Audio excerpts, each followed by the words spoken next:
Bonjour, ici Crypto, j'espère que vous allez bien en ce dimanche soir où que vous soyez.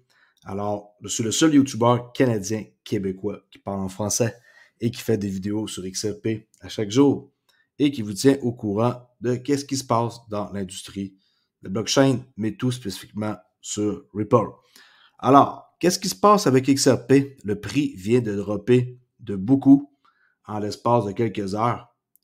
What the hell, hein? Comme que les Anglais disent, qu'est-ce qui se passe? Crypto-Oli, 66 centimes, on est descendu à 59. Qu'est-ce qui se passe? Hein? Les gens m'écrivent en panique. Et moi, je vous dis un truc. On essaie de vous effrayer.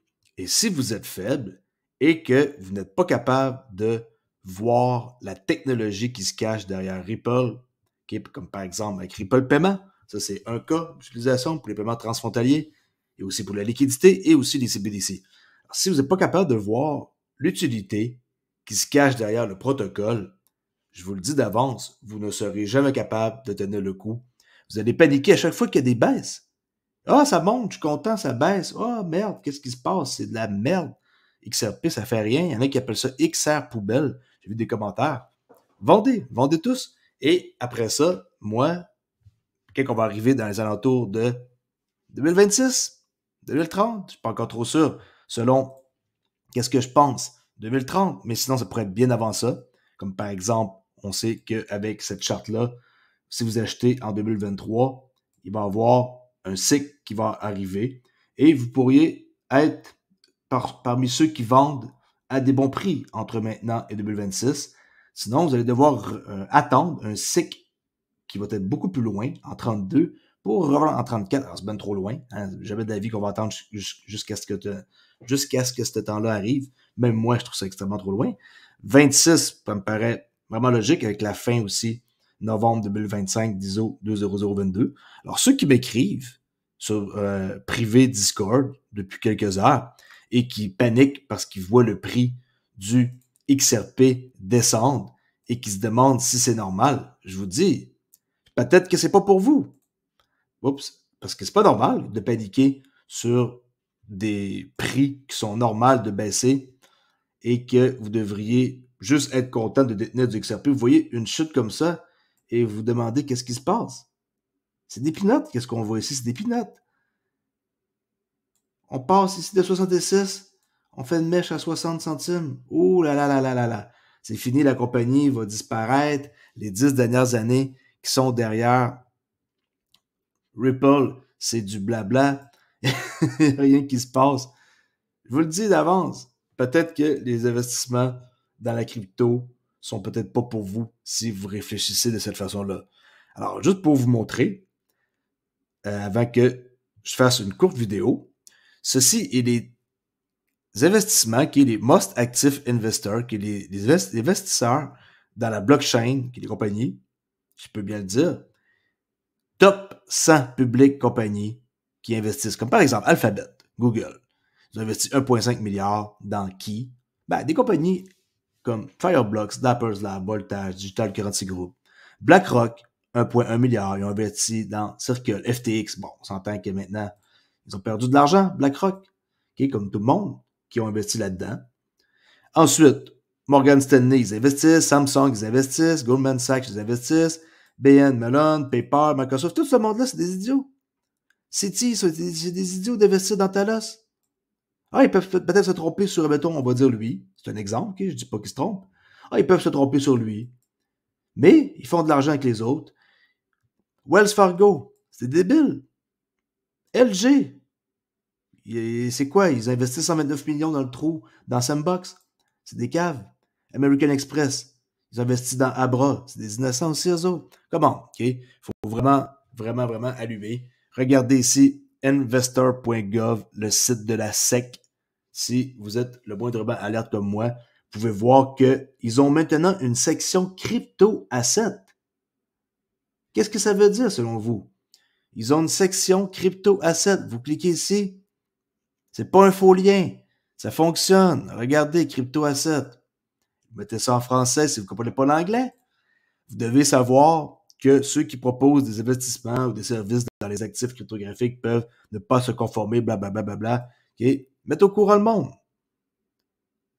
Vous envisagez acheter la dernière nouvelle crypto? On sait tous que ceux qui font ça, d'acheter une crypto qui sort il y a 48 heures, c'est risqué. Approbation de célébrités. Ne vous fiez pas à Pierre Jean-Jacques qui sont connus. Okay? Les Paris Hilton, les Nick Jagger de ce monde, peu importe, c'est qui ont fait de la promotion pour des cryptos, j'invente là. Je sais que Paris Hilton, elle avait fait de la promo pour des cryptos, bon, pas Nick Jagger, mais vous comprenez ce que je veux dire? Si une vedette en parle, souvent c'est parce qu'elle-même profite de ça, puis elle a eu des tokens pas chers sur une dernière crypto. Actifs cryptographiques de la SEC et mesures de cyber-application. Elle fait un retour. Attention aux arnaques. Okay, comprenez vos investissements. Là, on voit notre clown national ici qui parle de sécurité. Lui, vous pouvez l'oublier. Okay? De nombreuses escroqueries dites de boucherie de porc. Boucherie de porc implique des actifs cryptographiques. Okay? Ils ont mis une section sur leur site. Ça veut dire quelque chose, la gang. Okay? Et quand que je vois des exemples du style que si vous auriez investi 5000 $ dans Amazon, par exemple, et que vous auriez tenu le coup, et que un simple 5000 $ d'investi, et que là, vous auriez attendu pendant des années, c'est le scénario parfait, on s'entend là? 5000 $ investis chez Amazon au début du IPO et attendre en mai, pas en mai 2015, et attendre que ça soit à son plus haut. Possibilité de faire à peu près 11 millions de dollars, qui est dans le meilleur des scénarios. XRP à 66 centimes plus tard, qu'on va dire qu'il coûte 1000 $. C'est pas beau ça, un beau 1000, hein? Payer 66 plus tard 1000 $. Même faire pour XLM, XDC, HBAR. C'est un exemple que ce gars-là donne. HBAR à 7 centimes. Ah, on va dire que ça l'atteint. C'est pas moi, on va mettre un chiffre à peu près au hasard. 1133. Non, c'est pas au hasard, c'est calculé selon une analyse que j'ai faite. Si vous regardez une vidéo que j'ai faite dans le temps, vous pouvez aller voir dans le temps. Pas très loin que ça. Regardez bien. Faites une vidéo qui part d'un prix potentiel de 1133 $ pour HBAR. Parce qu'il y a du monde qui m'a demandé de faire une vidéo. Et je l'ai faite pour vous montrer qu'il y a une possibilité. Je sais pas à quelle place qu'elle est rendue. C'était pas si loin que ça, je crois. J'ai dû passer tout droit, ok. Ça fait pas plus que 2 mois que j'ai fait ça, c'est pas vrai. Attendez un instant que je vous montre ça.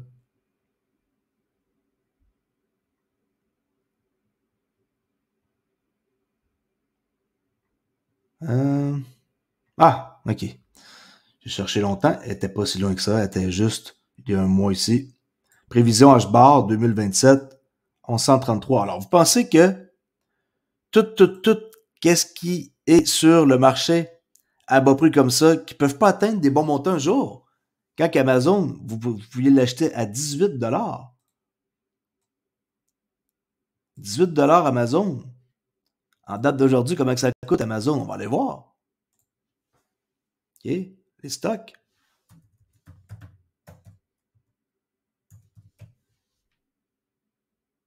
Comment ça coûte Amazon en date d'aujourd'hui? 147. OK. Payez ça 18 $ quand que ça sort en 97. OK, dans le tout début. Même que c'est plus que ça que ça coûtait, là. Là, on parle de l'IPO. On va dire, peu importe, vous l'avez acheté à peu près ici, là, dans l'exemple du gars qui donne. OK, dans les alentours de 2014-2015. Payez ça 15, 16, 17 $. Et vous vendez quelque part dans les autres ici, c'est pas un bon investissement, ça. C'est juste un exemple que je donne. OK, prenez pas ça pour acquis que ça va faire ce genre de mouvement-là tout le temps. 147 $ pour Amazon, c'est pas cher du tout. Et pour vous montrer que c'est loin d'être fini dans la crypto et que c'est juste au début et qu'on est en train d'adopter des lois pour permettre la régulation, regardez chez Bitwise, ils ont un fonds, c'est un index qu'on peut suivre. 67% de leurs fonds, 67,5%, parce qu'il y en a qui vont me le dire que c'est pas 67, Crypto.ly, c'est 67,5%. Ils détiennent du Bitcoin, ils détiennent 22% dans leurs fonds d'Ethereum et un beau petit 2,8% d'XRP. OK? Ils détiennent du Solana, du Cardano, Avalanche, Polkadot, Chainlink, Polygon, Litecoin. Juste ça, c'est un portefeuille. Si eux, ils font un portefeuille comme ça, c'est des débiles, Bitwise, de faire un portefeuille et ils détiennent d'Avalanche. Aïe, aïe, aïe, c'est Avalanche, qu'est-ce qui se passe avec cette blockchain-là? Cardano, qu'est-ce qui se passe avec ça? Polkadot, Chainlink. OK? Ça, c'est une bonne idée pour un bon portefeuille. Et Bitwise, je crois qu'ils sont assez malins de pouvoir avoir une espèce de top 10 crypto index fund. Alors, soyez malins, n'ayez pas peur de voir que des fois, il y a des bons pullbacks. Et les pullbacks qui existent sont là pour faire peur au monde. Et que c'est loin d'être fini. Et que quand je vois des commentaires, hey, c'est quoi crypto? Cette mèche-là, qu'est-ce qui s'est passé? Ouh, 65 cents à 59. Puis si on regarde, ça a commencé la journée à minuit, dimanche. Et on était dans 70, quasiment 7. On a perdu beaucoup, beaucoup, beaucoup. 8 centimes. Qu'est-ce qui se passe? Tu disais pas que tu étais bullish, puis que dans tes vidéos ici de communauté, que tu dis que le bull run est commencé? C'est une façon de parler que le bull run est commencé quand on regarde sur CoinGecko. OK? Et qu'on voit que le Bitcoin, lui aussi, a pris du recul depuis 24 heures. Vous pensez que ça va monter éternellement? Regardez toute chute. OK? Chute pour mieux remonter? Peut-être. Est-ce que vous êtes là pour une semaine ou deux dans cette aventure? Je pose la question sérieusement. Ou vous êtes là pour des années? Oh, Bitcoin, qu'est-ce qui se passe? 3,8. Aïe, aïe, aïe. J'ai peur, je vais vendre. Ben, vendez. Vendez. Ça, c'est du bon qui sont en train de prendre profit. Après la belle hausse qu'on connaît depuis quand même un sacré bout. 43 000, dans les 44 000 quasiment. On descend ici à 41. Je sais que ça fait mal. Mais j'ai averti dans les dernières vidéos de penser à prendre profit. Puis, pour moi, honnêtement, ceci n'est pas encore le vrai bull run qu'on attend. Le vrai bull run d'utilité, il n'est pas là. Bitcoin, j'appelle pas ça utilité, OK? Parce qu'il n'y en a pas d'utilité avec Bitcoin, à part juste échanger comme ça et conserver. Moi, je parle d'une utilité qui rend service.